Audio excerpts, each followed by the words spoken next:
২১শে আগস্ট থেকে আমাদের পাড়া আমাদের সমাধান আজকে আমাদের হরিশ্চন্দ্রপুর ব্লকের অন্তর্গত ৪৯-৫০ নম্বর বুথে যে ক্যাম্প করা হয়েছে, এই ক্যাম্পে আমাদের ব্লকের সমস্ত আধিকারিকরা এখানে উপস্থিত আছেন এবং আধিকারিকরা আজকে খুব সুন্দরভাবে এত জমায়েত হয়েছে নিজের আমাদের পাড়া আমাদের সমাধানের জন্য। তারা খুব সুন্দরভাবে এখানে নথিভুক্ত করছে, তারা আধার কার্ড নিয়ে তারা এখানে এন্ট্রি করছে, তাদের নিজের সমস্যার কথা এখানে বলছে।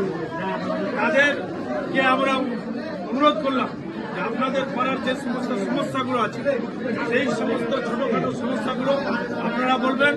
আপনাদের সমস্যাগুলো আমাদের আমাদের আমার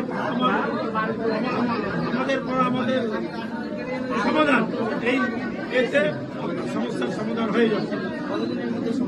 এটা 2 মাস চলবে, 2 মাসের 3 মাসের মধ্যে পূর্ণ হয়ে যাবে।